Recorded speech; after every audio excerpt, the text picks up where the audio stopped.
This is Robert L. Green interviewing for the Resource Center, the archives, the famous costume designer, totally charming man, Jean-Louis. That's Jean, separate word, Louis. Jean, what we want is to really go back to the beginnings, the parents, where you were born, who you are, how that all contributed to the great qualities that led you to the world of fashion and design that made you so famous. Well, I'm born in Paris, and... Can you tell us the year? Oh, yes. I'll tell you. I'm not ashamed of it. You should not be. You look absolutely wonderful. 1907. Oh la la. So I was a wild child because during my early youth, we were in 1914, we were in war. So my family sent me right to the country. What did your mother and father, what did your father do? They was on the alimentation business, Mm-hmm. They used to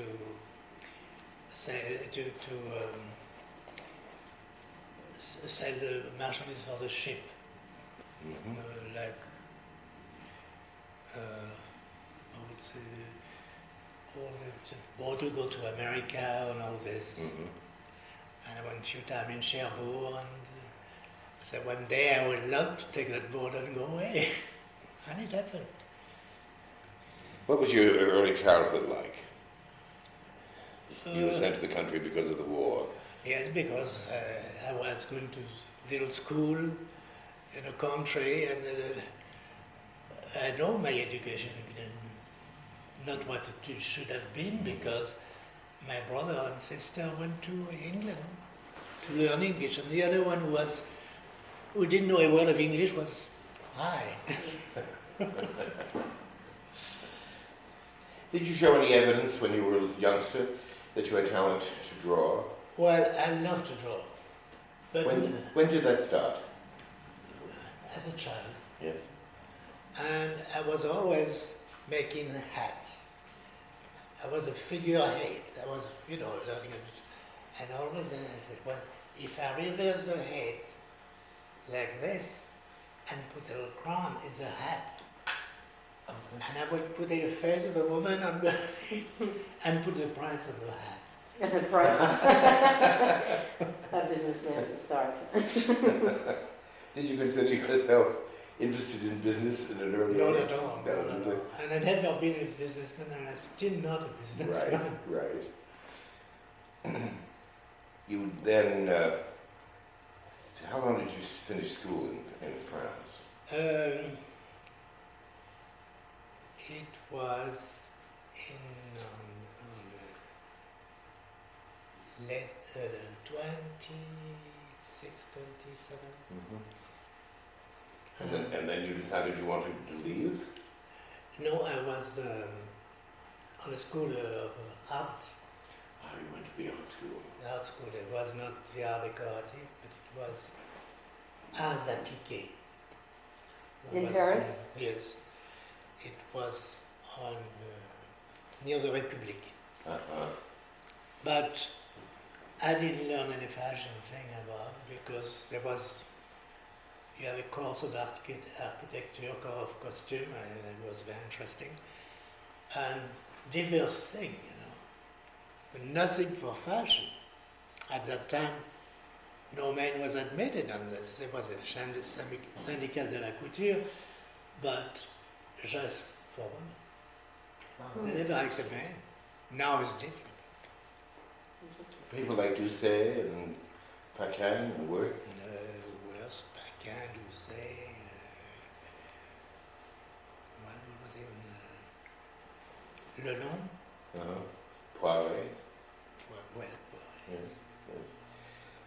Were you part of the social life of that group? Did you? Because I remember Horst, the photographer, yes. told me that he knew you in Yes. Europe. Yes. So you must have been running around with some very interesting people.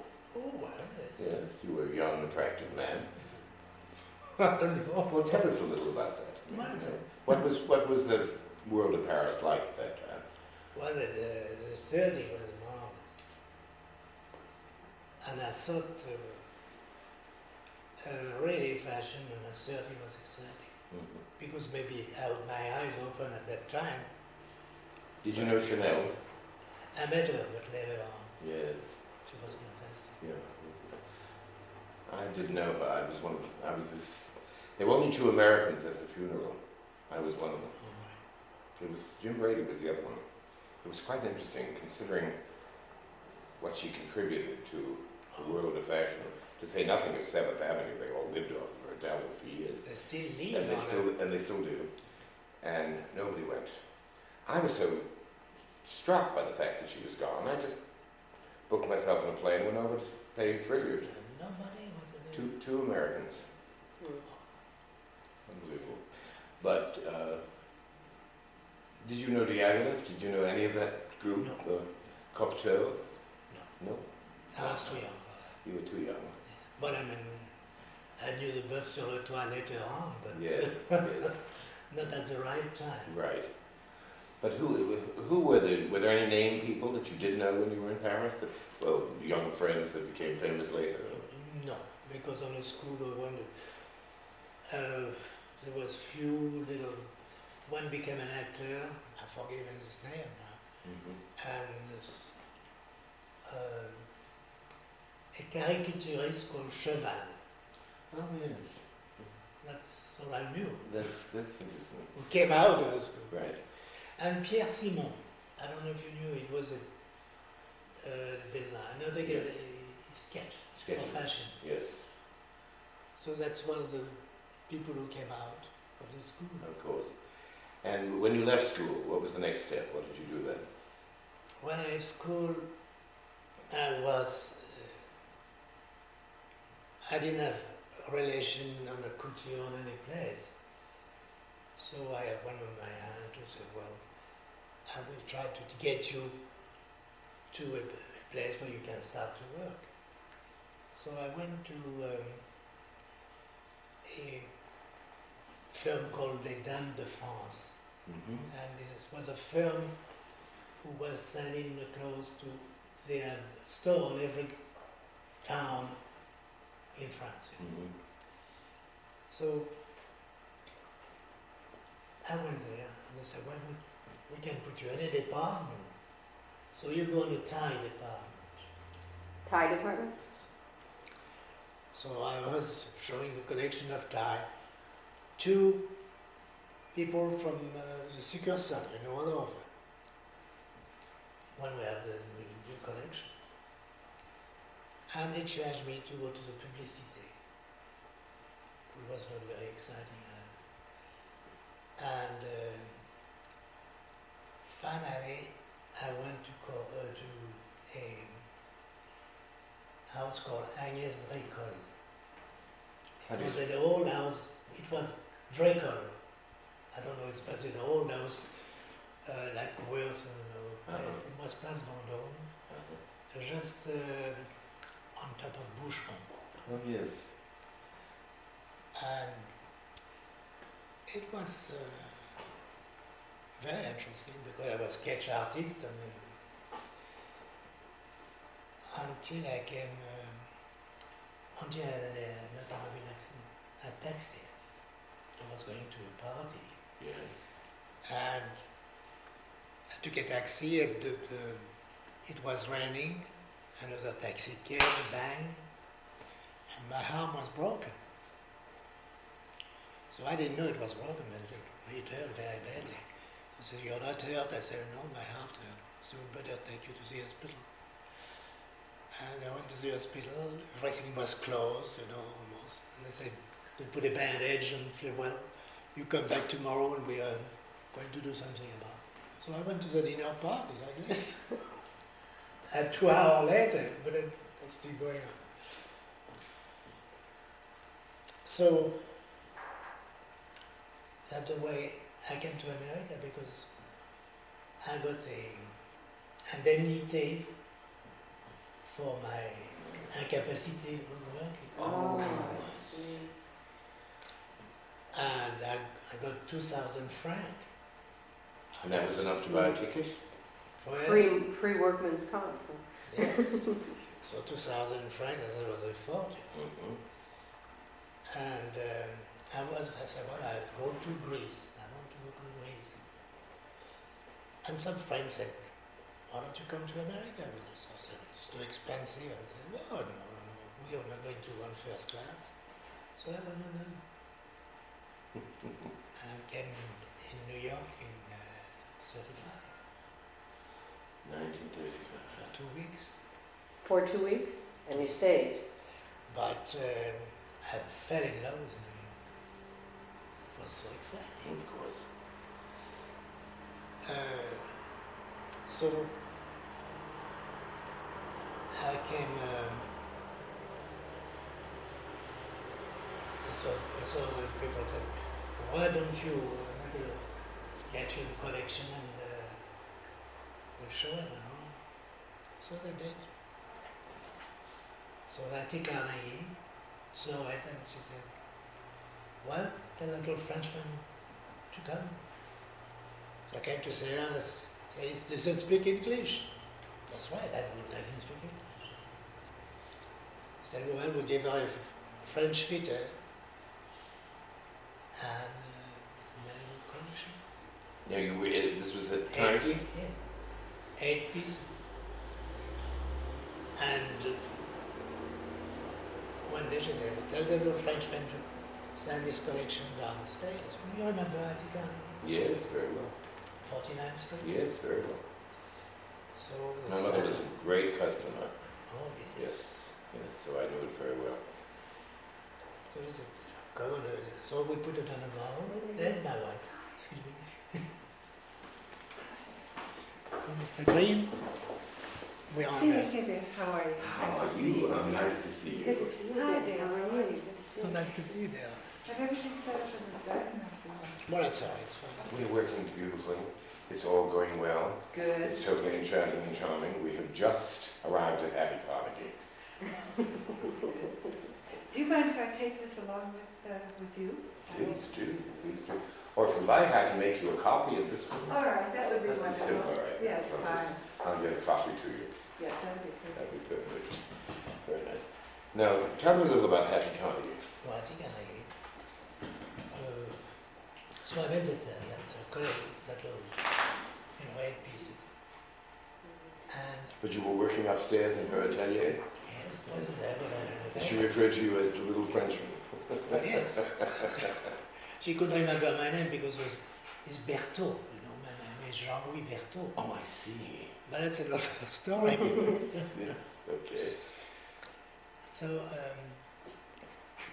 she saw the collection and Harry Dunn was there. I didn't know who was Harry Dunn, I've seen her on the screen. Who was there? Irene Dunn, Harry Dunn. So she ordered 2 dresses. 2 of yours. So Hattie was there, all right, I'll keep them. So I had $100 a week. Oh, that's a lot of That money. was a fortune for me. Yeah, no, it's a lot of money at that time. And how long did you stay? 7 years. Who were some of the other customers that you made dresses for at that time? Oh, Baron Foy, remember? Mm-hmm. It was Thelma Foy. Thelma Foy, that's Mm-hmm. and well, lot of the ship permanent deal. Yes, of course. And we even I never seen her. I've seen her on many times, but my advice is the Duchess of Windsor. But Hattie was standing to them. She was very rarely confused to them.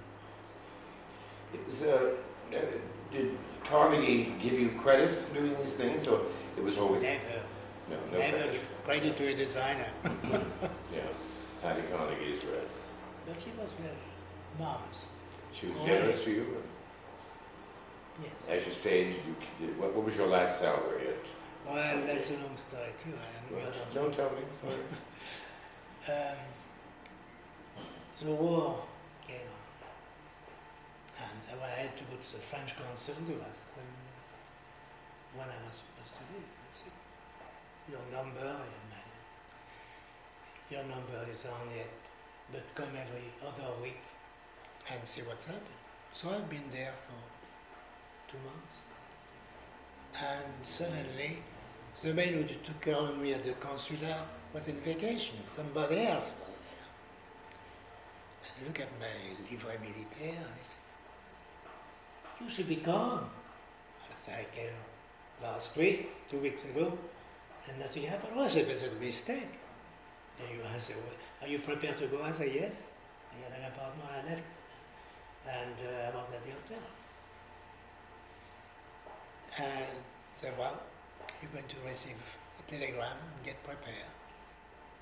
And of course, I received a telegram and said, embarkment Monday morning, 7 o'clock at pier, so. Ready to go, and my last weekend. And coming back on the radio, France, capitulate. So I went back on Monday morning and I said, what should I do? He said, well, there's nothing to do. There's no reason to go. Didn't go, you couldn't go. So that's the way I stayed in Carnegie for 7 years. But she played a little trick to me at that time. Because, what was the name of that English man who used to make suits? Not Creed, but, anyway, I forget. I was in Palm Beach, she sent me over there, said, take your vacation. Came back, I was working with Norell after that. You know, Yes. he was in the wholesale, so Hattie put me at wholesale. Coming back, she had another designer at 49th Street, retail. Oh. Who was that ex-German bar, he was naturally English. So then it would come back to me. And go back a little bit. At the declaration of the war, when American so I said, what we want to do with this ring and all this. She asked her saleswoman from the wholesale place, I said, we have to have a cut in your salary because we can't make it now, with the war on and all this. So she said, well, I'll take $100 off and take $50 off. Some other designer said, over my dead body, you won't take anything. So I knew, so when she sent me to Palm Beach, when I came back, she had that man. So the secretary said, don't let me fool him. He's getting more money than you do. Well, too bad. At the same time, John Cohn, Harry Cohn was, Yes. who was there, was getting a dress at Carnegie. And her husband, Harry Cohn come to New York, he always buy something for her. And he found out he was a designer. So he had somebody call me and say, are you interested to come to California to make clothes for the movie star? I said, yes. So I did. What year was that? That was 43. 1943 came to Hollywood. All because Harry Cohn's wife, Joan, wore your clothes. So I met John. He said, come to my hotel and we'll discuss. So John, very attractive. She was pregnant, beautiful woman. And we decided to say, you have a lawyer? Say yes. So we went to my lawyer drive a train. Went to start with $500 a week. So that was great. And increased, you know. So I signed that. And the day after, I go to Carnegie. I talked to that sales girl, and she said, you know, I'm leaving. Oh, she said, you must tell that to Miss Carnegie. I said, yes, but I don't know how to do it. Were you afraid of her? Well, a little bit. Yes, because people were. Yeah. Well, she was very nice. Yeah. I should say. That's But she was strong. very. Well, she was a little commander with the color of Napoleon, you know? Yeah. Napoleon, yes. So I came to one morning and somebody said, Jean-Louis, somebody wants to see you. Want to see anyway. Say, are you Jean-Louis? I said, yes. There is for you. I said, what's that? You'll find out. This was the summons, Summons. you know, A legal. legal thing. Yeah. And I was leaving, and so this Columbia picture on that. But Is there's she no both brand in because Columbia? I was at the end of my contract with her. But the funny thing, the week after, when I got my envelope, I had $500. You know, she increased my She increased your salary by Oh, I $500. see, I Uh-huh. see. That's very interesting. But I can't. But you went anyhow, right? You came to California anyhow. Yes, definitely. And they couldn't do anything because I had no. And we became friends again. Of course. What was the adjustment that you had to make to work in Hollywood? The difference between, say, working for Hattie Carnegie or the wholesale division with Norell, and then coming to Hollywood, what was the difference? Well, the difference was you have to write a script and base your story, you know. You have to work for the star, to work for the star, and work for the director, and work for the producer, and first to Harrington. Did anyone help you to make that transition? Or No. did they just dump it on you? I stayed about a month doing nothing. And Harrington said, you go on the projection room and I'll show you all the picture and you just work it out like this. So I saw, I don't know, I mean, you know, from morning to late afternoons in a movie and one after the other. It was very interesting. What did you learn from that experience? Do you remember? Yes, I did. First, you know, they have few technicolor, but they had mostly black and white. And I went to see the clothes after that. I said, oh, that's a red. It looked like a dark gray on the screen. And the white, they never should be pure white, and it was always cream or pale blue. It was, at that time, it was, and then for the color was something else. Because you had a technical advisor. And if everything was red, he was Spanish man. It was like the bull. He couldn't stand.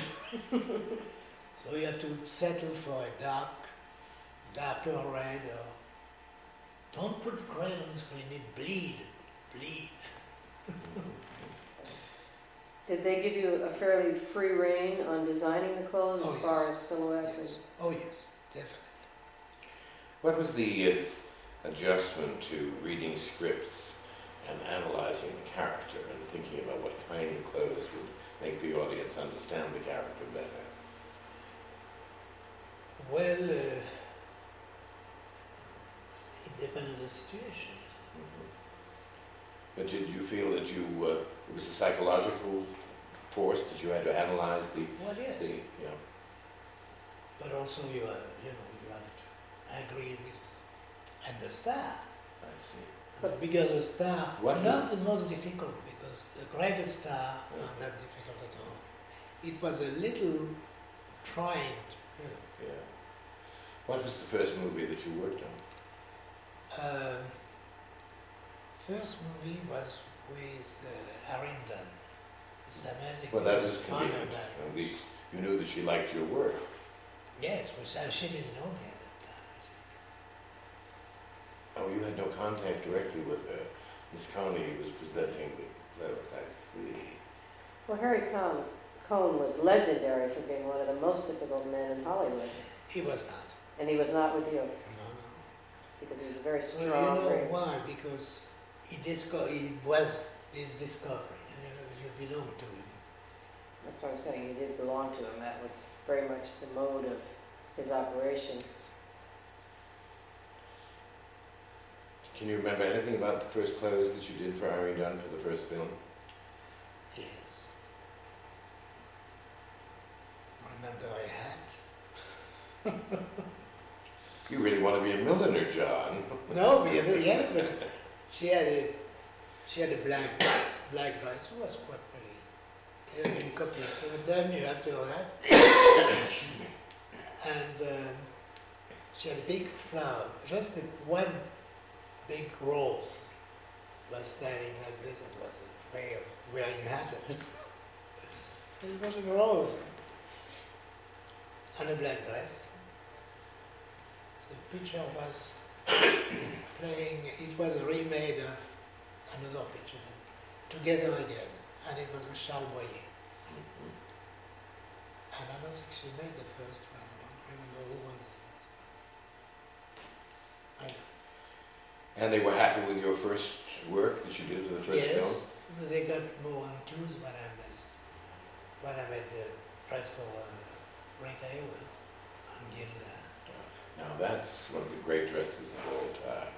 When was it that? I mean, it was, Well, the reason that I always felt about it, my reaction to the dress was that when the hands are down, it really was very much like a Brenda Fraser dress for an absolutely beautiful debutante.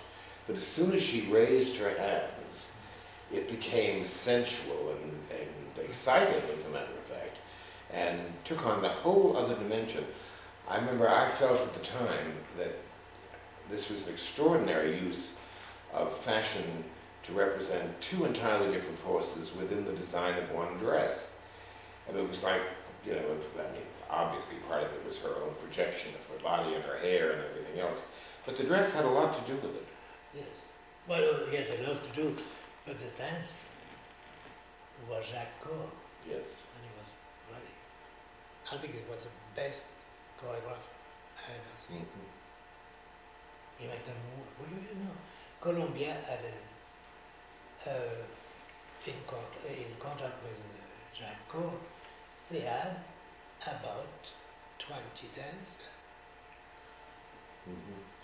And real every day, film or no film, there was a school and art. Do you think that Harry thought of Jack Cole as one of his discoveries? Well, no, it was not a discovery, but it was absolutely marvelous. He was enthusiastic about Jack Cole.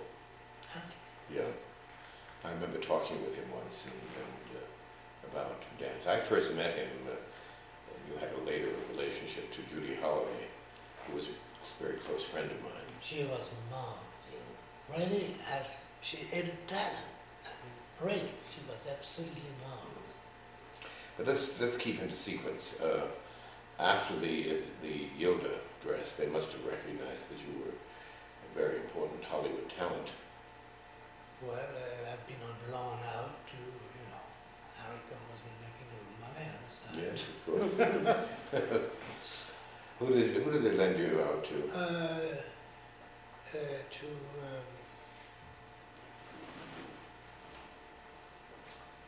What was called?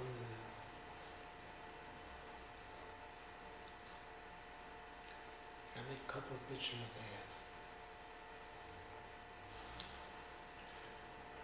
there. Paramount, Warner, No. GM, Universal. No, it's the other one. In the Valley? Goldwyn. Goldwyn. Sam Goldwyn. That's it. Mm-hmm. And Sam Goldwyn was a character too. Yes. Yes. He know more tailoring than a tailor. Yes. Like the clothes for his girlfriend of the time of his wife. Virginia Mayo. They probably Remember? Who was Virginia Mayo? Virginia Mayo with his girlfriend? Let's say that. La, la. How interesting, how interesting. Well, Harry makes money on lending you out to Sam Goldwyn. Probably they thought because you were French, you would understand about the distress. And tell me about a star that was difficult. Was there anybody that you had difficulty with in terms of... Mostly they were very pleasant. Difficult one.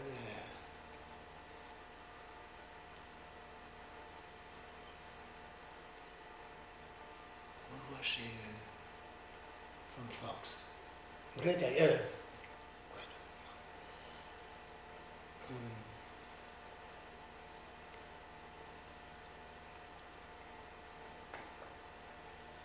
Betty Grable. Betty Grable. And Betty Grable was difficult. Well, she was not difficult if you want to know, because she was under contract with Fox, and she's been there for so long. That was her first picture outside of Fox. Mm-hmm. So when she came, she was not very agreeable anyway. But she knew exactly what she wanted, and so we made a sketch, and she liked the sketch, she liked the material, everything. And came the first fitting, she said, "What's that?" That's sketch. Well, she said, "I don't like that, because I put bias on it." She didn't know what there was bias. She said, "I wanted dots here and I wanted dots here." I said, "We'll make it do that. Because I tell you something."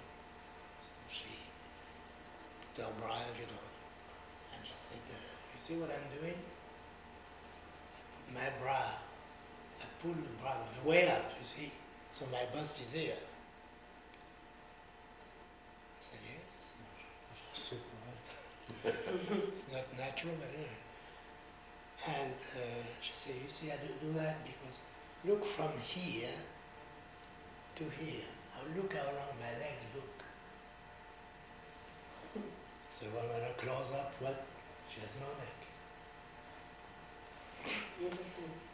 That's very interesting. But she had worked this out in her own head as to what she felt was What she has been to you for 15 years, 20 years, I don't know. They probably told her, Yes. So higher your bust, longer your legs. It's Interesting. Who did you enjoy dressing the most? Who were the people that you felt you did your best work for? Loretta Young, Dietrich, Now let's talk about Dietrich. Rosalind Russell.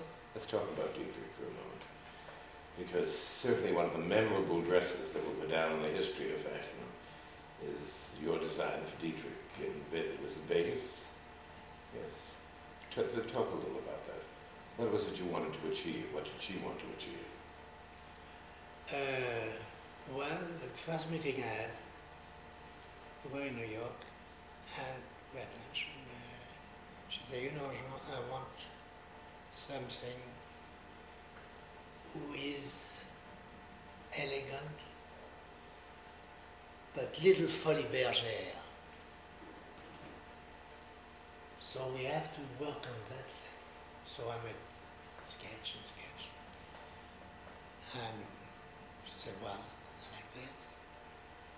And to make it wet material, we went to make it in souffle. That time, souffle was the thing on a movie. And we worked like that. But every detail. A lot of sketches. A lot of sketches. And Jean Gebide, about this. And the other one, is the same way. Oh no, I don't like, I hate symmetry. So we have to raise this one, lower this one. And that goes with every bead. Rose dress took 6 months to make because she was living in New York and she was commuting. So every other week she was coming because I had the bungalow at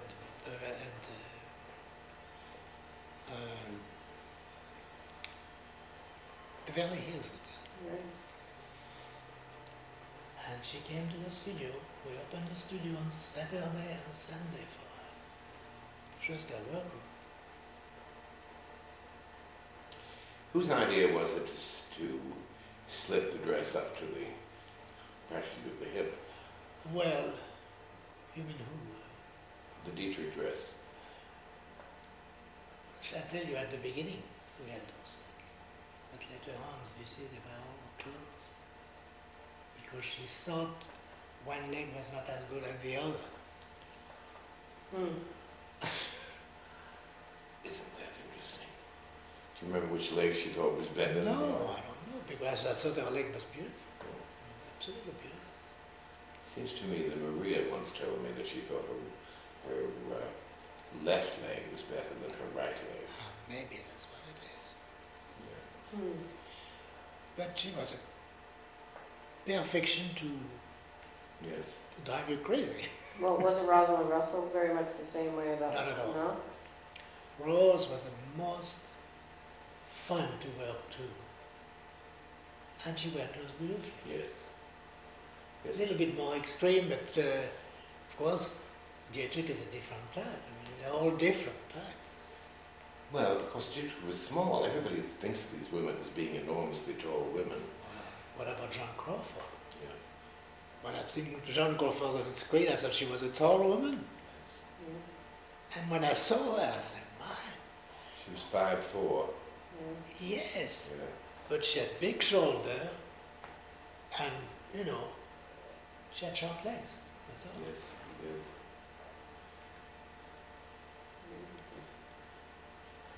Was there any other costume that you did for Dietrich other than the famous one that we all know? You know, I made all the, until the last one, I made them all.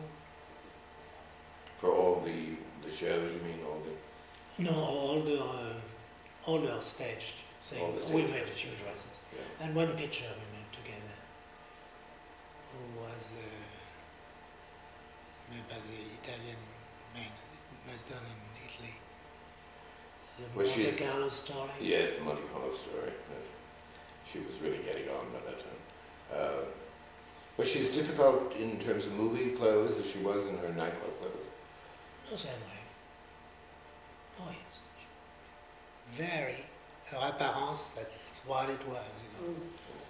I once wrote a piece on her for Town and Country years and years ago for Henry Sale, who was then editor. It occurred to me one day, just walking down the street, that wouldn't it be interesting to know what she was like when she's fitted into men's tails, you know? And so I came to Henry and I said, I'd like to do a story on what it's like with Dietrich at the tailors. Well, I was on that story. I mean, that story cost them a fortune because at that time, I didn't work on a flat fee. I worked on the basis of how many days I worked. In other words, you pay me by the day. And we went back and back and back. I kept coming to Henry and saying, Peter Canisi, did you ever know Peter Canisi? Crazy. But that's who made the tail. Yes, he made the tails. And Peter said to me, well, they're ready, but she doesn't think they're ready. Oh, sure. And she'd get into them, and she'd stand there, and she'd move, and she would do a little mimicry of whatever her posture was going to be in terms of the song. And I'll never forget the day she lifted her leg to put it on a chair, because she was going to do the song from Blue Angel, apparently, wearing the tails, and she looked down, and she got furious, because the tails were so uneven. But of course they were uneven. I mean, she had a shoulder down, and so forth and so on. And Peter was trying to explain this to her, but she was very adamant. She was. You did have the feeling that she was knowledgeable, in the sense that she had a total understanding of what it was that was going to work for her. Did you feel that, would you? Yes. I know exactly what you say. Because we made a beaded coat. She was a very same idea as a dress, you know, very transparent and all this, and a heavy beaded coat. So everything was perfect, the dress, we put the coat on. And then she was there. Oh! Oh! About to fall over backwards. I can't move. I won't be able to walk. She took it anyway. But she could always be photographed. But you know, it was never enough stone. Yeah. Add that more. Yes. That more. And that never forget It's very funny to see. Yeah. This parenthesis here, lest you think that Jean-Louis was having an attack of some kind, he was demonstrating by standing and showing that when Dietrich put on the heavy beaded coat, she couldn't stand up straight. She began to move backwards and was groaning because of the weight, and it was her concern that she could not move, close parentheses. You mentioned Loretta Young. Were you responsible for any of those lace dresses? No, you're mostly responsible for her TV, you know, open the door and... Yes, and turn around. You did a lot of those? Yes. Were you permanently assigned to her on that show? Well, she had put it before, but after we made a picture at Columbia, the name was Paula, it was not a very extraordinary picture. But we became very friendly, and she asked me if I wanted to do it. Of course I wanted to do it. Sure. You still make clothes for her? Very. Well, I am doing something for her now, but I can't make the clothes because it's too short time. Mm-hmm. She's going to have a show for Christmas. Really? Christmas show. That's interesting. She still looks very beautiful. Oh, lovely. But she has to look like an older lady. But she don't look like an old It is interesting that she's one of those people that has such a classic beauty in its own way. It's settled in. And you don't believe that she's the age that she is. Do you see Irene down at all? Yes. How is she feeling? Very. Well, she has very bad back. Because it was sad at the Kennedy honors that she couldn't I appear. made her dresses. You made her dresses. What sort of a dress did you make for her to wear? Well, I made her a blue dress, who was not beaded all over because I don't believe on all those beads. Yeah. But just some embroidery on the neck and the sleeve, and that's it. And a black dress with ostrich feather sleeve. Can you recognize her? I mean, do you recognize it as Irene Downer? The face. Face, yes. I felt so sad that she couldn't be that age. They expected her so originally, so it must have been something that happened fairly suddenly. Was it her back, or No, she got sick. I don't know. maybe the excitement and the stress? You know, that's it. She worked so hard on that. You know, she can't stand very long for fitting, and she was fitting. Yeah. I said, don't do it to me. I said, I've got to.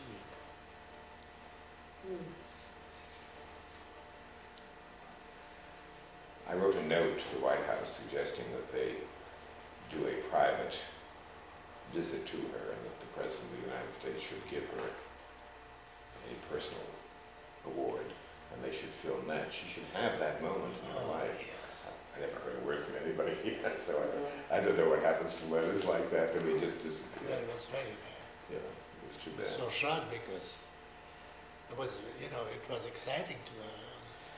And when I saw as I said, they don't even photograph Irene there. It was unbelievable. Unbelievable.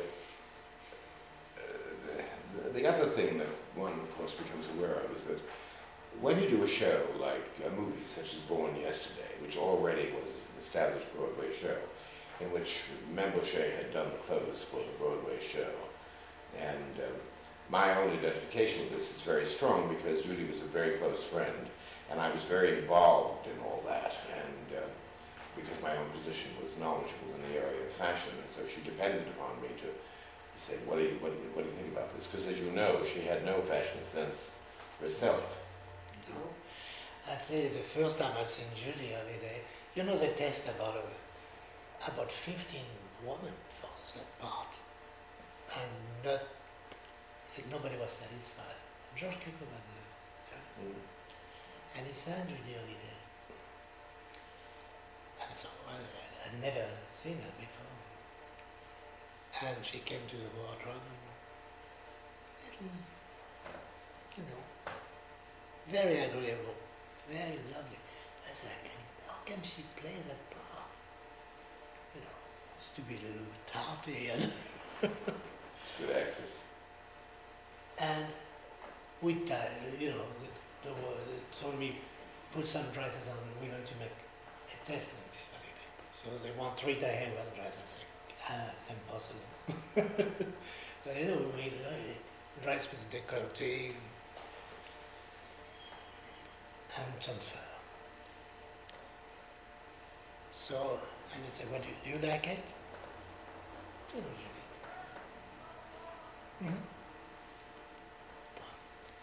What's going to happen? So the day after, in the morning, I go to the test, to the set, and said, okay, you're on. Turn like this. Marvelous. She was the greatest thing I've ever seen. I've never seen such a sensibility. You were saying that you loved Judy Holiday.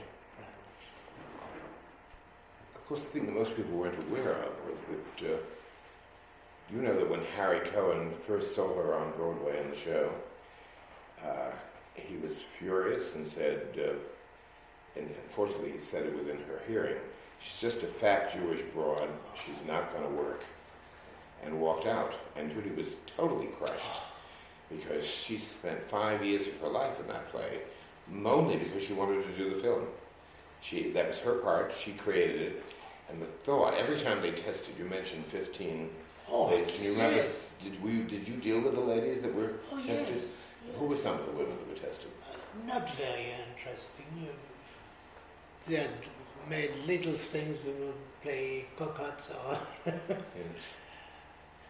I couldn't remember their name because... Well, I remember Gloria Graham tested. Gloria Graham, but that was...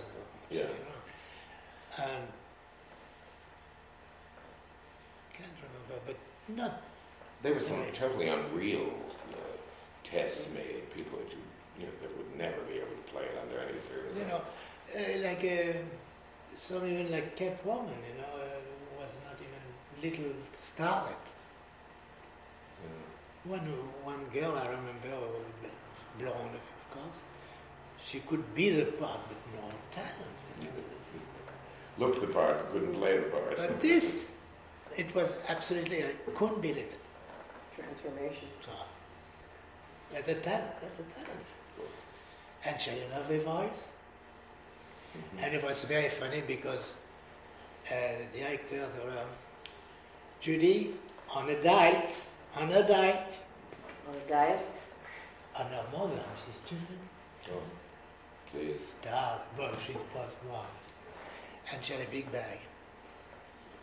And Judy was going to her dressing room. I said, Judy, come on. She put on my... And for me, she said, have some too. And she put me... Yes. Well, it was that great association of... Oh, there was so great. She was a Jewish, lower middle class lady. Nice lady. Oh, very nice lady. But her association was eat. Yes, eat all the time. She's starving her, starving. Yes, starving. And, she was not. She had a tendency to gain weight very quickly. Did you find that difficult in terms of costumes? Well, at the beginning, yes. You had difficulty. She got a little thinner after, Mhm. But at the beginning, we have to squeeze her on. Yes. It was And very she didn't have much bust on top of that. And they won't bust. So we had to push her under. Yes, and pull it. And like this. Merry Widows. You know the story, you must tell the story of Zanuck. Is that it when she ran around the thing? Do you know this This story? is a mark story. Oh. Well, she was. Most people aren't aware that Judy was in Hollywood prior to the Born Yesterday. When Betty Comden and Adolph and she were the reviewers in New York, which was a nightclub act, they were signed for, I think it was supposed to be a 3-movie contract, and they came out, and Adolph was not a beauty, Betty was not a beauty, and Judy was. They didn't know what to do with her either because they thought of her only as this sort of bimbo, And Alexander called Judy into his office, and he was doing his number, which was had something to do with your eyes, your beautiful eyes, your hair, your gorgeous hair. I love your hair, and that skin. And she did have beautiful skin. Yes. That skin, I'm just running my hand across your skin. And meanwhile, she's moving away from him, and it really becomes a casting couch run around the room. And finally he said, those perfect breasts, those perfect, delicious, wonderful breasts, I must have them. And Judy went like this, take them, they're yours. They come from your prop room. And she ran out. Oh, yeah. She It's told a me famous the story. Hollywood story. She told me it. No, it's true. It actually happened. The other thing about it, of course, that was so extraordinary was that she was brilliant. Very. I mean, she Yes. had an amazing mind. And the highest IQ that Hollywood has ever seen. But she was in genius category. Really? Oh yeah, absolutely. And it was wonderful when you consider the fact that the character that made her famous was Billy Dawn, who was street smart, but was thought of as the dumb blonde. In making the clothes for Born Yesterday, did you look at the clothes that had been worn on the stage? No. You say it so emphatically. Why would you not do it? Well, because why to copy Mr. Mabashin, I admire very much. Yes. No, I think it should be completely clean from it. Yes. That makes perfectly good sense. Also, it's a different media. For instance, the Mamboche, the outfit that she wears when she plays gin on stage is this long outer coat with enormous pockets and so forth. And Judy wasn't tall. I mean, she was a small girl, but he did that because she did have a weight problem. And that covered, you couldn't tell where the fabric ended and the fat began or vice versa. But on screen, that would not have been very attractive. It would have, there is a different relationship to designing for the screen, don't you think so? Yes, it is. Yes. When designing for And stage. it moved differently too, because on a stage you have that long thing to go. The clothes move too. You see, on the screen, it's here or a long shot. You don't have the long movement. The leaving of Everything is short sequences and everything is related to the camera coming cut. in. You cut. Yeah. That's a very interesting point because That's what you always have to do. Something to be closer, middle shot. That's why they used to make. I didn't make too many of those trimming and cut out and suit. Adrian was marvelous. He has always a detail. yes. As a matter of fact, if you look at the Adrian clothes, you become aware of how conscious he was of close-up. Particularly the Joan Crawford clothes. There were endless designs that actually designed to frame the face. Yes. It's the interesting necklines in that period too. A Yes. lot of sweetheart necklines and that type of Well, stuff was all from the absolutely. bust up. There was. I noticed how much of what you did is an enormous amount of pleating and that whole interest around the bodice, where the bottom part would be very, very plain and How flowing. was There it? would be wonderful interest in straps and wonderful across the bust. And that's consciously thought of in terms of the close-up. Yes. Yeah. And they used to call them above the table. Above the table. Yes. Who cares what the shoes are, what the socks are, what the hose is? That's very interesting. Above the table, assuming that you were in a restaurant or a cocktail. Exactly. Yeah. Fascinating. The when you dealt with a star like Judy, who really had no fashion sense, and I think would be apt to agree with almost everything, unless it was something that was so out of character that she would intuitively feel that it was wrong. But were there, I mean, apart from Dietrich, were there other actresses that were difficult who insisted they knew more about design than you did? Well, yes. Kim Novak. Kim Novak. Kim Tell me Novak. about that. Kim Novak was a very beautiful girl. Very beautiful. She has a little hefty thing, but I don't think she has it now. I don't know, I didn't see her for years. But at the beginning, she was very nice. Our first picture was Fred McMurray. I don't even remember the title. But she was so beautiful up to here, you know. Beautiful bust, no bra, nothing. So I said, why should we have a bra? And she agreed. But Harry did agree with me. You wanted a bra. I mean, they made a picture, and he said, "What's that?" I called, "What's that? I don't like that." I was shocked, you know. I'm sorry. So the next picture was picnic. Well, not next picture, it was another one. It was terrible. And Jean Eagle was terrible picture. And on picnic, Icon called me and said, "Jean, I want a bra on her. Don't give me that thing anymore." I said, "All right." So, fitting, and I tell the fitter, Elizabeth, put the bra on. The bra! I don't want to wear a bra. I said, "Please, I don't care if you don't wear it on location, but you must have the bra. I won't wear it." I said, "Call Mr. Cohen." Anyway, we were covered, I gave her a bra. So she had to wear it, and she cried. She was so mad. Like Harry Cohn sent her to the Cannes Festival. And he said, "Listen, make her to dress. Whatever you want." So, she had a beautiful figure. Make her two very simple dresses. No beads, nothing. So, she said, "I feel terrible. I feel like I have nothing. It's nothing." I said, "Yeah, but it's you. You have a beautiful figure, you have a beautiful face. What do you want to discuss? Anything. This is the occasion to show yourself."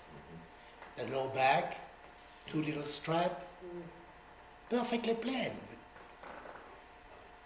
So she went to Harry Cohn and she said, "I don't like those dresses." He said, "If you think it's good, you'll take them." She take them. She was a hit over there because everybody had bead and tulle and all this. And she came back, she went very Did she tell you that you were right? She didn't say I was right. She said that I was very happy. I always live in hope.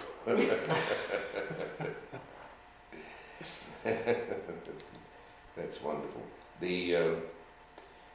Let's talk about Rosalind Russell, because of all the people that we've mentioned, she's the only one that really became well known as somebody that was identified with fashion. I mean, her sense of herself was that, and she did wear clothes, and she was on the best dressed list and all that sort of thing. Yes. What was it like working with her? Marvelous. She was cooperative. Very cooperative. Very, very. Right. Did she have divine taste? Did she come to you with ideas, concepts? really. What would she say to you? Make me a dress, or Well, what to go with the story? right? This and all the clothes that you made were for films. But you made clothes for her privately, Uh, didn't you? no, No? no. Not privately. But I sent her to Galanos. Yes, because she had once told me that she had gone to you and that she liked your clothes and Galanos very much because she felt both of them were the best made clothing that she'd ever worn. You know, the thing, Rosalind was going to make another picture, but not with Columbia, with another studio. And she said, I want you to make my clothes. I said, well, you have to ask Harry Cohn, I can do it. Can you do it? I said, I can. So I said, but I know a young man who has a lot of talent. And I'm sure. So she adopted. That's how she met Jimmy. But he gives you credit. Jimmy is a marvelous man. Yeah, he does. Very, very, very nice. I'm very proud of him, as you know. Of course, of course. You know, I was so happy when It's Papa Jean-Louis. For what film did you win your Oscar? Judy Holiday, For Warner's? Born Yesterday. No, not Born Yesterday, it was a solid gold Cadillac. Yes, I thought. I didn't think it was Warner's. I think they had nothing else to do. It was a black and white picture, and I said, well, they wanted to have a black and white picture. Well, I think sometimes what happens with the Oscar is you don't really win it for that, you win it For the body of for work. the body of work. Sure. It's time, absolutely time. Who did the clothes for the women? Adrian. Adrian did those, yeah. What? Those extreme hats and those extreme clothes. But you know, I should say Adrian brought those. First one who brought the first big shoulder. And Paris took it after. Marcel Rochas is the first one in Paris who saw the picture and said, why not? But it wasn't Adrian. It is interesting to realize, of course, that Well, it was that it's so seldom understood the impact of Hollywood. One of the things that we're doing in relationship to all of this is hopefully to create a body of material that will support the fact that Hollywood's design impact internationally was so strong, not only in terms of just clothes, but in terms of furniture design and interior design and the nature of picture frames and Definitely. objects and decorative arts was enormously important. Oh, definitely. And we all are terribly concerned and interested in Art Deco and Art Nouveau. And they were relatively short periods of time in terms of design activity and influence. And yet the 30 years of the golden days of Hollywood when all this was so exciting and so stimulating is enormous. And I'm determined, to make the world become aware of that. And Oh, definitely. what we're trying to do is to get the material together and eventually do a book and then perhaps some television in relationship to it, because it is important to give recognition to the art of Hollywood. I feel very strongly about it, and because no matter who you talk to that has talent, you discover that their earlier influences were film. Were you influenced by the film? In Paris, did you go to the movies? And that was one of the things that happened to you? I think so. Can you remember the first costume that you ever saw in a film that Pearl White. Snow White? Pearl White. Oh, Pearl White. Pearl White and Perils of Pauline. Right? Ah, Pearl White. Of course, but she wore mostly joggers and Yeah, safari right. hats and things. That's interesting. Did you see American films when you were in Paris? Yes. That will excite me so much when I came to New York. I thought I was coming on through the screen. Yes. It's because it's all there. You see The it. Statue of Liberty Yeah. Times and Square. all the building coming from the ocean. Yes. That's something you can Yes. visit. That's why No, I that's was true. so crazy about New York. That's fascinating. Now you're still designing. No, yes. No. Not really. No. This is now distinguished retirement. Well, Loretta asked me, if I could supervise some of the things she's going to do for Christmas. Oh, Loretta. So I agree. Who else is doing the clothes? Who's actually doing the clothes? We don't even make the clothes, select the clothes, because they're going to leave in 2 weeks. Oh, I see. We have to make few things, but nothing. Now, who are the other people that you designed for in film?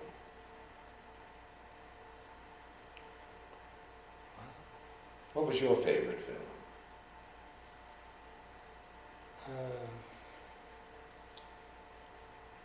Otherwise Gilda because of dresses, but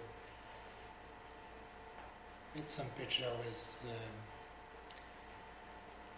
Rex Harrison and what was that for the four-poster man? Oh, yes. The German woman. Yes.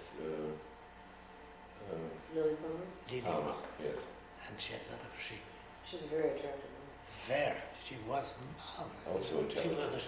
the clothes very well too. Four-poster, there was not too many clothes, but it was interesting. Yes. Lots of negligee. Yes. It's true. It's true. No. When in the And Lana Turner also we made clothes, but that was different. For Lana Turner? Why was it different? Well, she was very nice sometimes. Sometimes. But she's a very opinionated woman, was she not?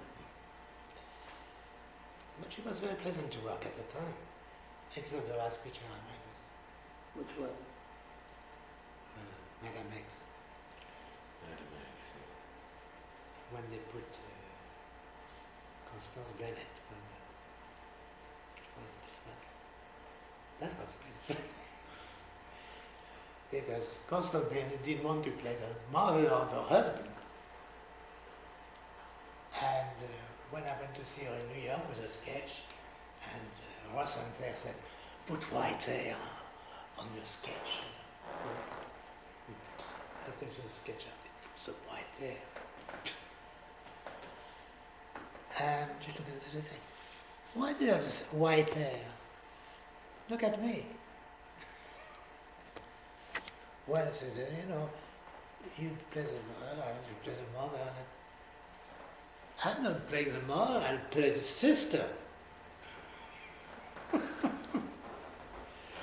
it's interesting. But it was very interesting. Of course. It's also interesting to realize that Constance Bennett, apart from being a skilled performer, also became a symbol at the time that she appeared. She was a symbol of a look, in the same way that Louise Brooks had a look, Garbo had a look, but Constance Bennett had a look that dominated this country. There were more people who tried to look like Constance Bennett.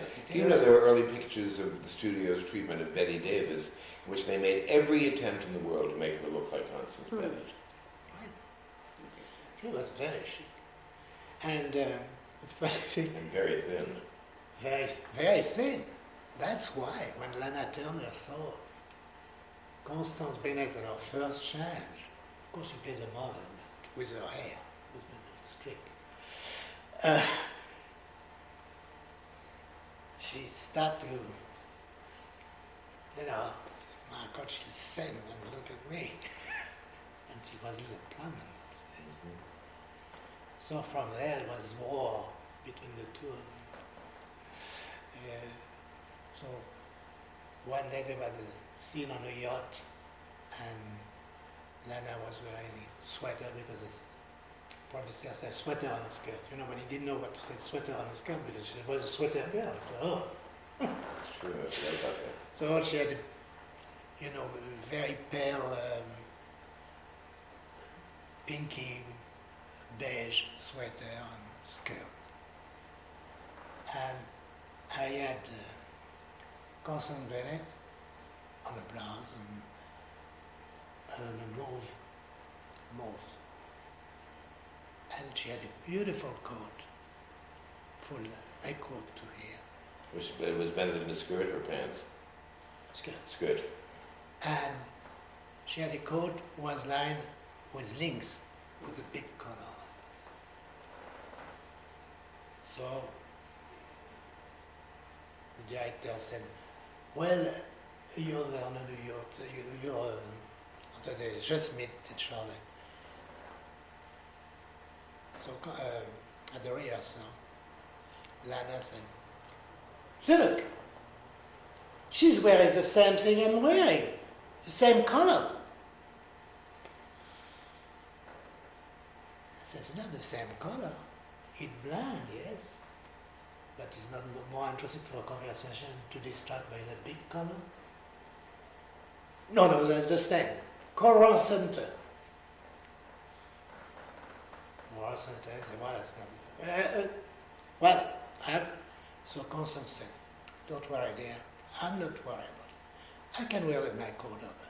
She didn't see the coat. And she came with that coat. She must have died. She must have died. Oh, that's a wonderful fashion story. That's marvelous. It's also typical of Bennett. I knew Constance quite well. She ended up living in Washington, D.C. She was married to an officer, General Cota, and we became, good social friends. And she was a total charmer. A total charmer. Very nice. So thin. She was anorexic. It was just, bone thin, and that wonderful, slightly husky voice. Yes. Voice is wonderful. But it was very real chic. She had it. She yes, had real chic. Because that's why I mentioned before the impact of her look, which became really an enormous influence. Her hairdo and everything else.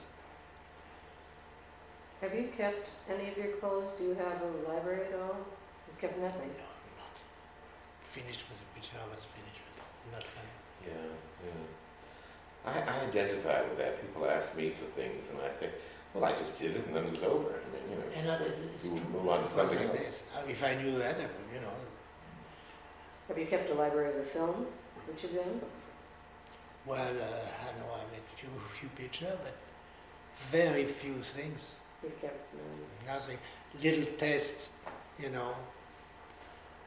have a picture. Yes, I have a film of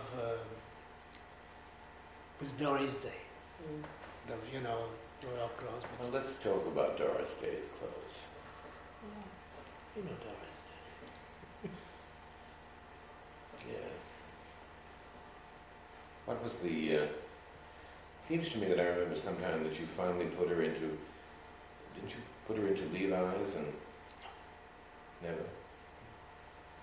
Somebody did. Where she finally looked good, I made 4 or 5 pictures.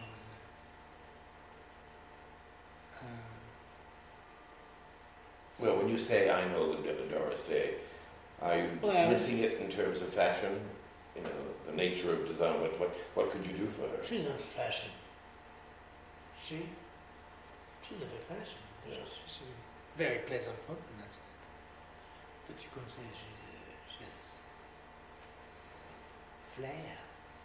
Kind of flair. She was only interested in one thing. On her fitting, the first thing she did, she didn't look at her face or nothing, and she said, take it a little bit here. I don't know. Take it in at the hips? No, just a bit behind. Behind. Interesting. I did feel, and correct me if I'm wrong, that the clothes of the Doris Day films all seem to be the same clothes. Yes. One film after the other, you had a feeling, I've seen her in that, the same hands, the same, Was that her doing, or was that the fact that there was just such a limit as to what you could do for her? I won't say it. I'll say it. Yeah, it's understandable. Who else did you do clothes for? But you've had a long career, Yeah, well. But you've also done some wonderful clothes on a fashion line, on a retail line for a lot of One of social that's ladies as different. well, too. Yeah, that's different. Yeah, we can talk about that. I want to continue with the film thing. What do we? Did you ever do men's clothes for film? Yes, on a period picture. You know, like lips, These, you know, Night to Remember with Dick Bogart Uh-huh. and Capucine. Well, she wears clothes. Yes, but that's the big argument we had. Because you know that the picture was supposed to be big skirt like that. So they go. And I mean the director and the producer, It was a period piece. yeah. So they say, Charles Vigo, I don't want those big thing, you know, those big. I said, that's a period. I don't care. I don't want those big dresses. I don't want those petticoats. I don't want those things. So the beginning of the picture, it was so delightful. They recut the thing because when Charles Vigo died on the picture, his brother. Cooker took over. And Cooker is the opposite way. What are those clothes? I say, what are those clothes? So they made almost close up the girls because they were, you know, down the skirt and that's it. And then we came with the big things. Well, I did feel that Capucine could wear clothes. Oh yes, she Yes. Because that. She was a model. Yes, that's when I first saw her in Paris. Wasn't she somebody's girlfriend? I mean, isn't that how she William came? Holmes. Yes. Who was Huh? It was William Holmes. Oh no, she was No. But before then, a producer. yeah, she. Charles Feldman. Yes, Charles Feldman. That's Because that's where I that's saw them in Paris together. That's I liked her quality on screen yes. because there was an air of sophistication and an air of concern about the perfection of the coiffure and Yes. the clothes themselves. But you know, Vido was terrible. He was, you know, filming and saying, "Don't look at me! Don't look at me with those cow eyes." Oh, it's terrible. Can you imagine to Yes. say that to a woman? Yes. She has beautiful eyes. Mm.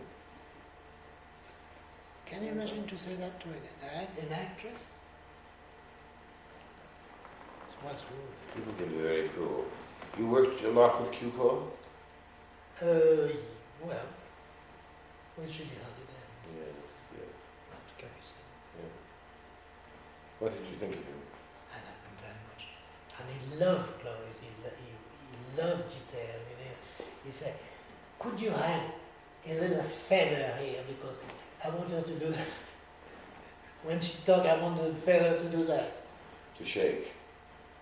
As a little comedic statement. He really was great director for a woman. Right? It's lovely to have someone like that who is respectful of what you do, at the same time recognizes that your talent can add to the total concept and the total use of clothes as more than just something to cover the body, but Right. as part of the establishment of the character.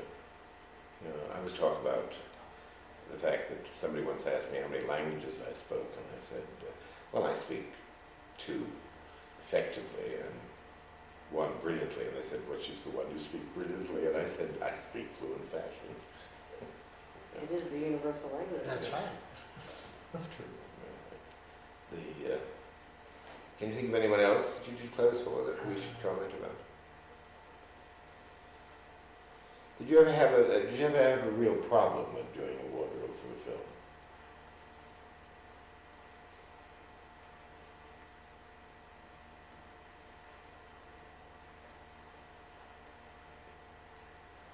Well, yes, that's some problem because when they send in location, if you're not there to watch the way they're going to wear their hat, and the hairdresser is on their hair, and they put the hat whatever, you won't move the hair, you'll ruin many times. Now, I never thought of that. That's a very interesting. The conflict between the hairdresser's desire to make the hair. I had a big fight over there with Columbia, with Ellen Hunt, who was the head, and for Rita Wilson and Ginger Rogers. And she dad, if her dress was trim or a little thing like that, she would put something here or here. Rogers would add things? Add, little thing, never mind the dress. So I went to Eric and I said, Mr. Garland, I'm very unhappy about the hairdressing department because Helen wanted to always put her touch. And if she has something on the shoulder and she has another thing who doesn't even go with the thing. Oh, he said, I'll talk to her. So I got a call from Helen Hand and she said, don't bud in my department. I don't bud with you. And hang up. But you were right. Yes. Because in the last analysis, nobody remembers who the hairdresser is. But they can zero in on the designer, the clothing designer, No. and simply say, But there's a sketch. you did a bad job. No, it's true. Oh, but I said, when they have a very close up, she has to have something. No, it distracts from her. Mm-hmm. It's true. Did you dress Ginger Rogers? Yes. She's very nice. She had the most beautiful body of anybody I've seen. I mean, a perfect body.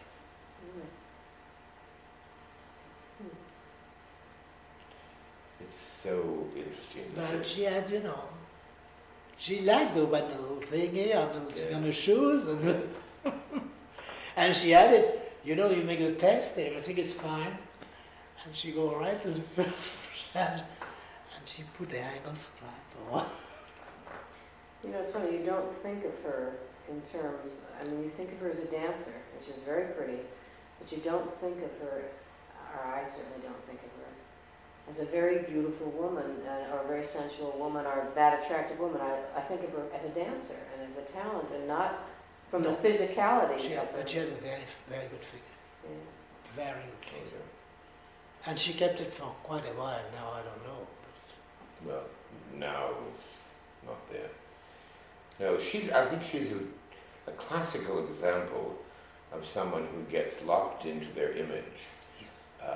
And it's inappropriate as you get older. You can't continue to function and project the image of the chorus girl. That's right. The ankle straps and the hair flowing, because it's now been so dyed, and so it's almost sad. At the New York Film Festival, when they honored Fred Astaire, and it was a wonderful evening, and Fred was there, looking quite marvelous in terms of wearing his tails, and Ginger was in the audience, and obviously at one point the acknowledgement was made to the fact that she was sitting there, and she got up, and it sure was an example of the difference between class and mass. He really came across as a class person, and I felt sad for her because she looked common and gross. The hair was a brassy, ridiculous color that had been overdyed. The dress was much too busy. Lots of Imelda Markov Yes, sleeves. exactly, all this bigness kind of thing. And she's still behaving in a cutesy manner. She drops her chin and, sort of as though she were just so gorgeous that you couldn't resist her. It is too bad, you know. It's really nice if she aged gracefully, but I suppose you can't tell people what they think of themselves in their own minds, in their own image as to what they are. But when you have a woman like that, like Rogers, with a perfect body, you know, does that add to your pleasure in dressing her? One is better than two. Lots of problems. But does it give you any stimulus to say, I will now do the most beautiful dress I've ever done because I've got the body to put it on? No, because a dress live or die. You know, I've seen it with Dietrich. What do you mean by a dress lives or die? Well, you see a dress on a hanger, and you see it on a movement, like Constance Bennett or Dietrich. It lives. Yes, they give it life. Absolutely. But make Dietrich one day. I know she would never lend a dress to anybody, and anybody, oh no, that's something you don't touch. And there was a program here that used to be at Earl Carroll, you know, some time ago. And they have not a debutante, but a new style they would promote, style. Yes. you know. So they were a big affair, and they said to you see, we could have a dress, Miss Dietrich to show, you know, we have a show from every designer. Oh, say, you can have it. It's impossible. So, I said to say, why don't you ask her to ask Dietrich? And she said, yes, I will. I will learn. But I have to choose the girl who's going to wear it. So, they signed, I don't know how many girls, from Earl Carroll, my model and everything. And each time has to, you know, to say this one, this one. She decided one. Beautiful girl. She wasn't. Take it with you. Yeah. I'm sorry. So, she said, we put the dress, you put the dress on. It's fine, beautiful. You know, we made a foundation on Dietrich dress. So you would bring everything up. Oh, contained in the dress. Yes. That is a little separate thing. So she put it, you know, it's very, very tight. And with it. She signed the dress, but she didn't sign it. She did something like that. So the girl, you know, with the bead and all that, the bust was No one's going to look as good in that dress as she did.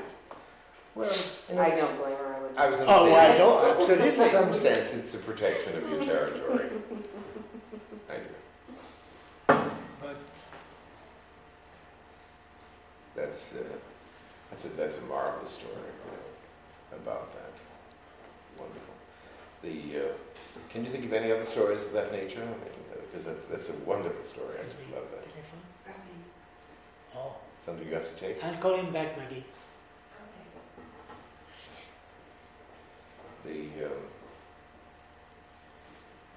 I'm trying to think of the nature of reading a script, analyzing what it is that you think the character should have, then discovering that either it's in conflict with what the star believes she should wear, or the director says, "Oh, I don't like that." How do you handle that emotionally yourself? You've created something. Well, is it disturbing? Well, it is disturbing. But A job is a job. what can you do? Yeah.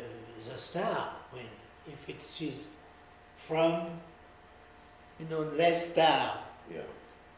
it's what Sarikon was saying. Right. Is Oh, the I see. final Well, run, if it's You a want very, to wear it? Go to Mr. Corn and say, I want to wear it. That's it.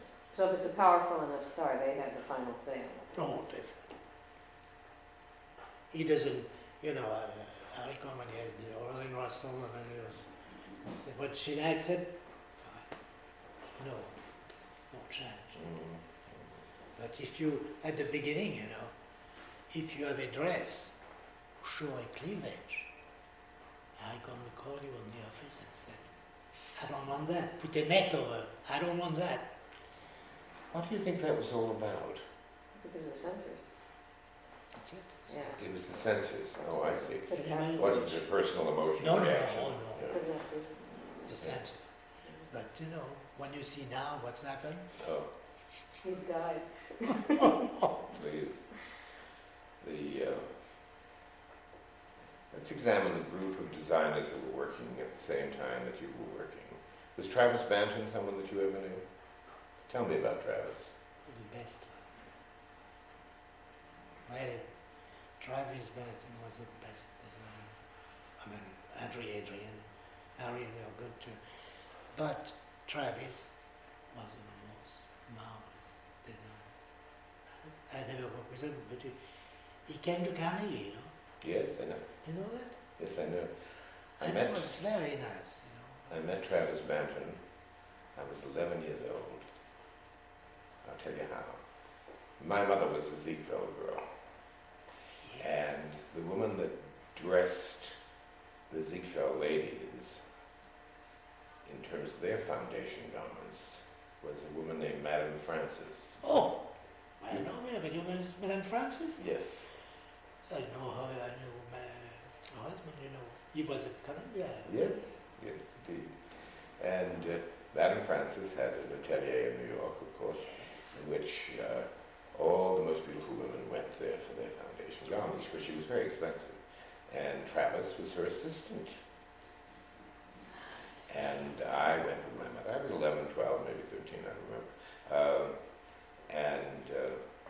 It was that sort of, my mother was very beautiful and very young, because she was only 17 when I was born, so that we had this close relationship, and I was very proud of her, and of course she was equally proud of the fact that she could say, this young man is my son. You know, it was that, you can always afford to do that if you are young enough and beautiful enough. It's like you can afford to tell your age because you look so much younger. And it is true. But I remember talking with Travis about clothes, and he took me in the back and showed me all the fabrics that they used. And he taught me a lot about lace at that time, showing me the differences between, because I went a number of times with my mother. I used to beg to go. I used to say I wanted to talk with Madame Francis. I really wanted to talk with Travis. But Madame Francis was a nice lady. Yes. And I knew her later on, but Yes, she was very nice. yes, very nice lady. And very special at that time. I think she came out here because I remember when he was doing Carole Lombard, because he really changed Carole Lombard from, I mean, he made her into a lady in terms of the clothes. Oh, it was very good. Well, Rosalind Russell was dressed by Travis Banton Yes. before, yes. Mhm. He was unfortunately a self-destructive man. Too bad, really. Yeah. And you know, we didn't help her. We didn't help him at all. Was Edith Head. She buried him Tell me about that. because I didn't know that somebody did. Tony Duquette told me the story. Because Tony Duquette was a great friend of Travis. And you know, Travis, this problem. He drank heavily. And he was at Paramount at that time, and he just was an assistant. Wonderful stuff. Really wonderful. And it's important that we get these things down historically. Yeah. Where I'm just saying that, well, you must continue with where you were talking about Edith Head and Travis Banton. Yes, it was, said, oh, Travis, everything is all right, don't worry. You don't have to come, you don't have to come. And then she go to the producer and she said, sorry, but when Mr. Banton couldn't make the appointment, But I'll do. I will take all the note and yes, and she got me up. I was not very admiring Edith. No, a lot I of- mean, I should say, because poor woman, she's dead now. But anyway, we all have to die. yeah. But she took credit for things she didn't do, like, showing all dresses I've tried invented. It was my dresses and all this on fashion show. And also, when she went to sing with Givenchy, she got the award and she made a skirt and a blouse for the Curies Pour. I missed that. On Sabrina. Yes. Mhm. She got the credit for the film.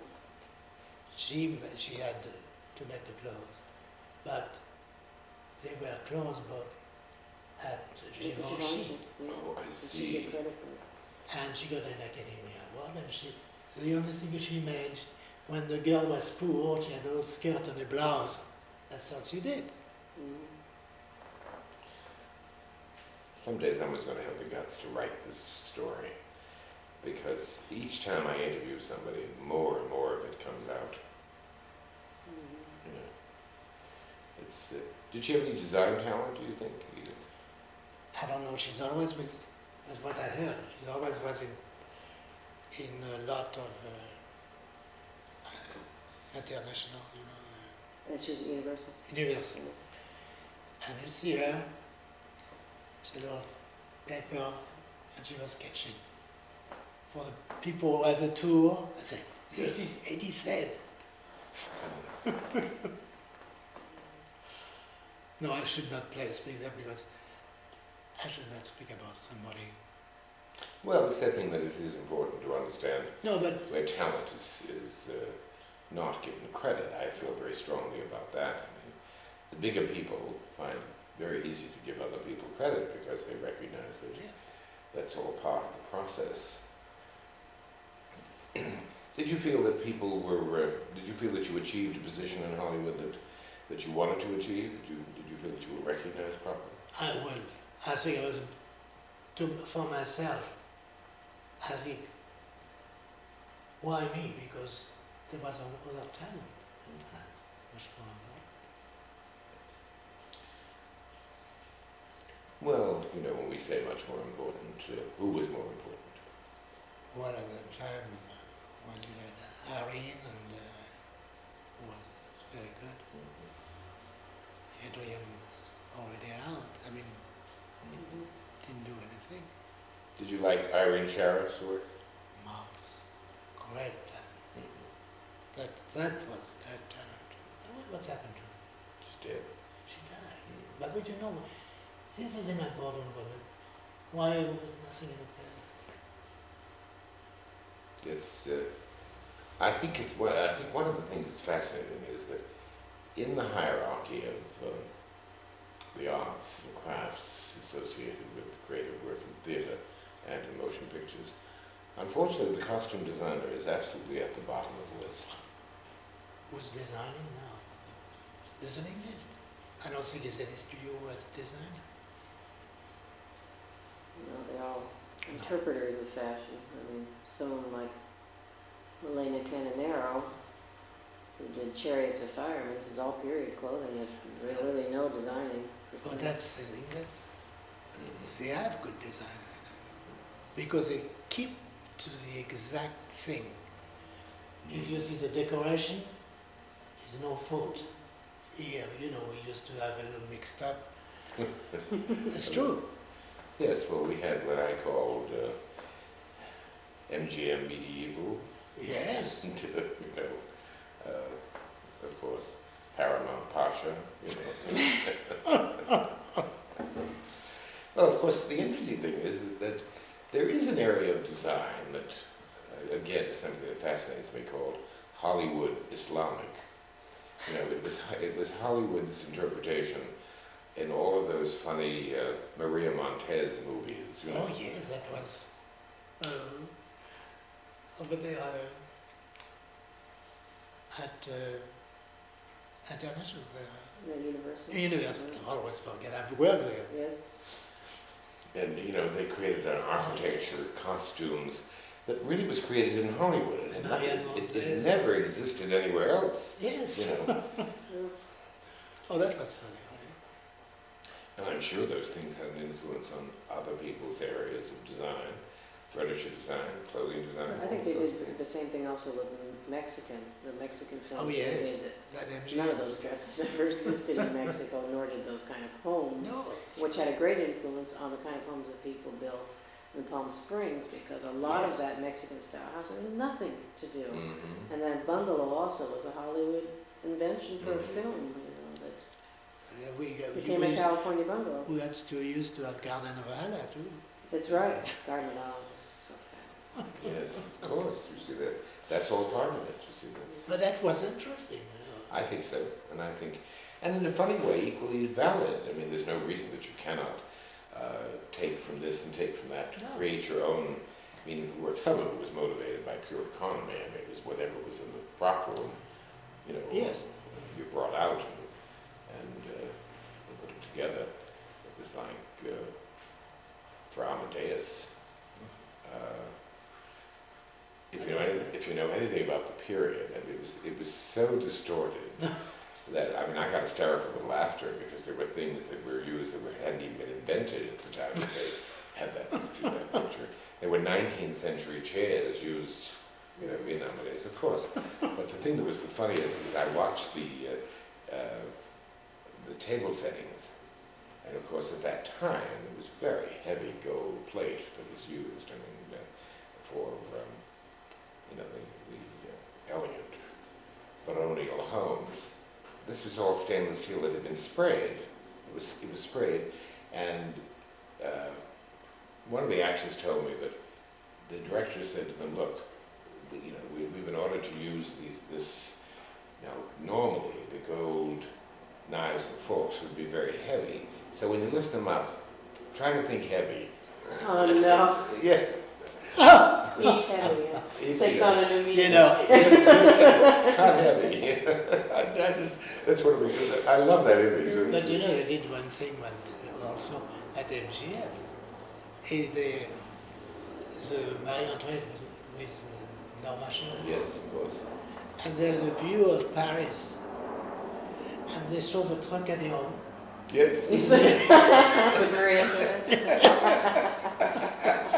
That's so funny. That is funny. But, you know, on the other hand, you look at something like Les Girls, you know, which was shot in the studio and has a lot of interesting detail in terms of a Parisian little cul-de-sac, you know. Yes. That kind of thing. A lot of interesting details. I mean, a lot of, there were some nice touches.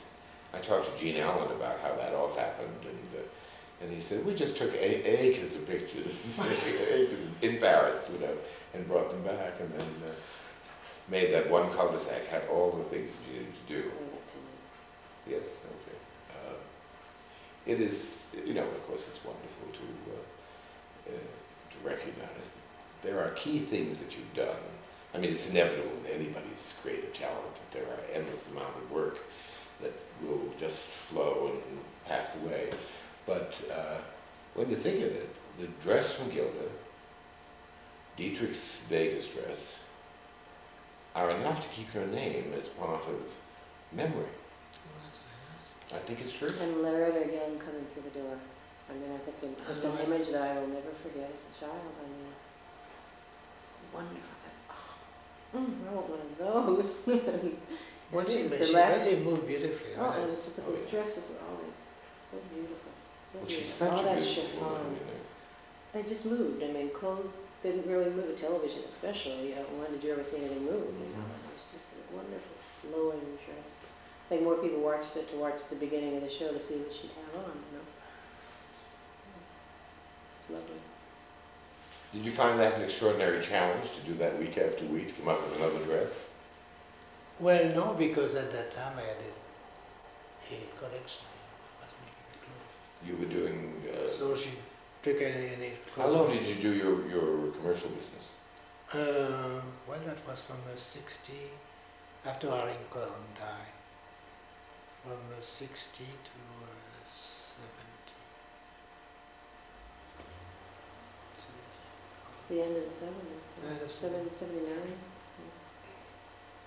And after that, I want to retire. But somebody wanted to put me back in business, and that was it.